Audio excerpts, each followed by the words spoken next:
Hello students, a very good morning to all of you. In today's video lecture, we are discussing about importance of formulating a research problem. ठीक है, तो क्या importance होती है किसी भी research problem को formulate करने की, उसके बारे में हम पढ़ेंगे। तो देखिए रिसर्च प्रॉब्लम फॉर्मुलेशन को हम प्रीवियस वाले वीडियो लेक्चर में हम डिस्कस कर चुके थे। तो जो फॉर्मुलेशन होती है रिसर्च प्रॉब्लम की, वो एक फर्स्ट एंड इम्पॉर्टेंट स्टेप है हमारी रिसर्च प्रोसेस में, जिसमें हमने पढ़ा था। रिसर्च प्रोसेस को हम प्रीवियसली डिस्कस कर चुके हैं, जो कि एक तरीके से आइडेंटिफिकेशन है डेस्टिनेशन का बिफोर अंडरटेकिंग अ जर्नी। देखिए, जब भी अगर हम कोई जर्नी डिसाइड करते हैं, जर्नी को हम प्लान करते हैं, तो सबसे पहले हम उसके बारे में जान लेते हैं कि दूरी कितनी होगी यहाँ से, हमारी जिस डिज़ायर जगह पर हमें जाना है या जिस डेस्टिनेशन पे हमें जाना है, तो आइडेंटिफाई करेंगे कि डेस्टिनेशन की दूरी क्या होगी। तो रिसर्च प्रॉब्लम भी उस तरीके से ही है। जब भी हम कोई स्टार्ट करते हैं प्रॉब्लम, रिसर्च प्रॉब्लम, तो उससे पहले हम फॉर्मुलेट कर लेते हैं रिसर्च प्रॉब्लम के बारे में, पूरी तरीके से अच्छे से जान लेते हैं, क्योंकि ये एक तरीके से रोल प्ले करती है। ये नींव है एक बिल्डिंग की। जैसे कि कोई भी एक इमारत को जब हम बना रहे होते हैं, तो सबसे पहले हम उसका बेस स्ट्रॉन्ग रखते हैं कि हमें नींव मजबूत रखनी है, क्योंकि एक अच्छी नींव पर ही एक मजबूत बिल्डिंग टिकी रह सकती है। तो सबसे पहले इसको हम पॉइंट्स के थ्रू डिस्कस करेंगे। सबसे पहला पॉइंट आता है, तो सबसे पहला पॉइंट आता है कि formulation of research problem is the first and important step of research process. It is like the identification of a destination before undertaking a journey. ठीक है, रिसर्च प्रॉब्लम क्या है, एक तरीके से फाउंडेशन है, जैसे किसी बिल्डिंग का होता है, और जो टाइप और डिज़ाइन होता है बिल्डिंग का, वो टोटली डिपेंड होता है उसकी फाउंडेशन पे। अगर फाउंडेशन अच्छी तरीके से वेल डिज़ाइन है, स्ट्रॉन्ग है, तो हम एक्सपेक्ट कर सकते हैं कि बिल्डिंग भी उसकी उतनी ही स्ट्रॉन्ग होगी। सो A research problem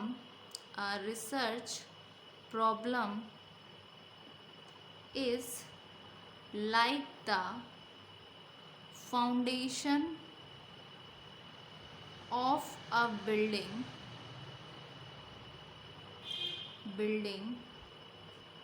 The type and design of the building are dependent upon the foundation. If the foundation is well designed and strong, we can expect the building to be also। ठीक है, फिर next आता है research problem क्या सर्व करती है, एक तरीके से फाउंडेशन है हमारे रिसर्च स्टडी की। अगर ये वेल फॉर्मुलेटेड होगी तो हम एक्सपेक्ट कर सकते हैं एक गुड स्टडी को, कि जिसको हम फॉलो कर सकें। ठीक है, तो सबसे नेक्स्ट पॉइंट क्या आता है, the research problem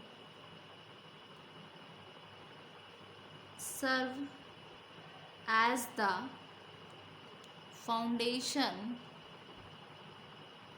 of a research study. it is well formulated,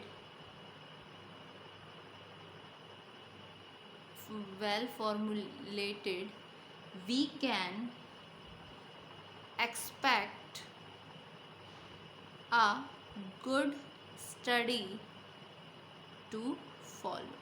ठीक है, इसके बारे में एक ऑथर ने लिखा है जो कि कर्लिंगर है। उन्होंने क्या बोला, एक इम्पॉर्टेंस ऑफ फॉर्मुलेटिंग या रिसर्च प्रॉब्लम के बारे में। तो अकॉर्डिंग टू कैरलिंगर, उन्होंने क्या बोला, if one wants to solve a problem, one must generally know what the problem is। it can be said that a large part of the problem lies in knowing what one is trying to do। यानी कि कर्लिंगर बोलते हैं कि जो अगर कोई चाहता है एक्चुअल में किसी प्रॉब्लम का सोल्यूशन को, किसी प्रॉब्लम को सॉल्व करना चाहता है, तो उसको जनरली ये पता होना चाहिए कि एक्चुअल में प्रॉब्लम क्या है। ये ऐसे कैसे कहा जा सकता है कि हमें लार्ज पार्ट जो है प्रॉब्लम का, उसको हमें पता चल जाता है कि एक्चुअल में हम क्या ट्राई करना चाहिए। तो रिसर्च प्रॉब्लम एक तरीके से नंबर ऑफ फॉर्म्स हैं, ये आपके very simple to very complex तक जाते हैं। ठीक है, तो अ रिसर्च प्रॉब्लम में take a number of forms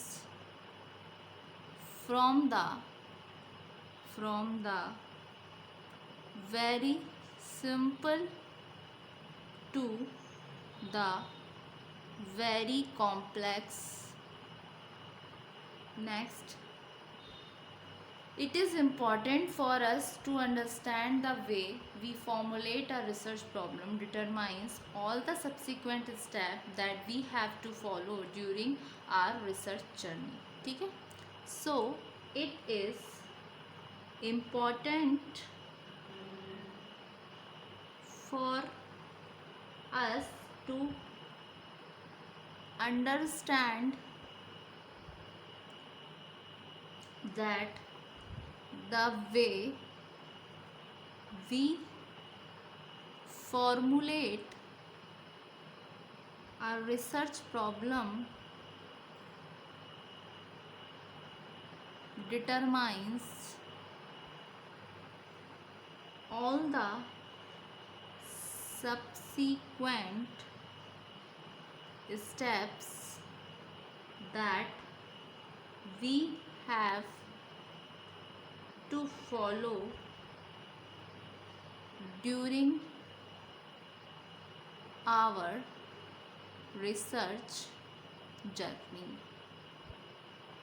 ठीक है, फिर उसके अलावा ये जो वे है जिससे हम फॉर्मुलेट करते हैं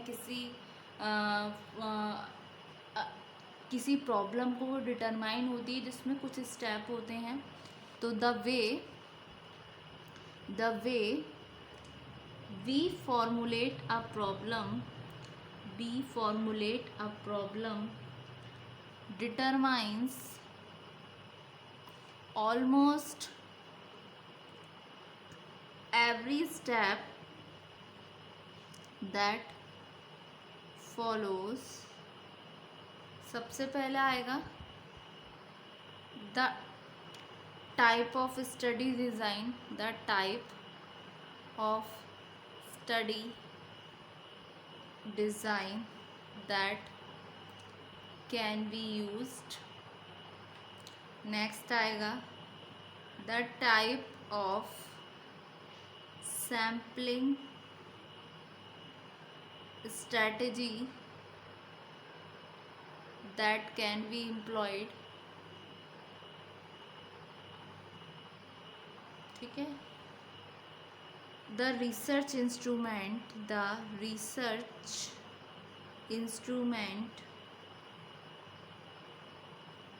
that can be used or developed, फिर the type of analysis that can be undertaken, ठीक है। ये रहा आपका importance of formulating a research problem, ठीक है। जब कोई भी हम फॉर्मुलेट करते हैं रिसर्च प्रॉब्लम को, तो क्या इम्पॉर्टेंट स्टेप होते हैं रिसर्च प्रोसेस में, वो आपका सबसे पहला निकल कर आया था। एक रिसर्च प्रॉब्लम पहला स्टेप निकल कर आया था। फिर उसके बाद में हमने पढ़े थे कि क्या कहते हैं, रिसर्च प्रॉब्लम एक तरीके से फाउंडेशन का रोल प्ले करती है, ठीक है। फाउंडेशन का रोल प्ले करती है कि जिस तरीके से जैसे कोई हम बिल्डिंग बना रहे हैं, तो उसमें क्या होता है, जब हम कोई बिल्डिंग बना रहे होते हैं तो उसकी फाउंडेशन स्ट्रांग होनी चाहिए। उसी तरीके से इसमें आपकी रिसर्च प्रॉब्लम की जो रिसर्च प्रॉब्लम एक तरीके से इसका रोल प्ले करती है आपकी फाउंडेशन का, ठीक है, रोल प्ले करती है, as a foundation role play कर रही है, ठीक है। तो ये था आपका importance of formulating a research problem. तो एक बार हम इसको गो थ्रू करते हैं।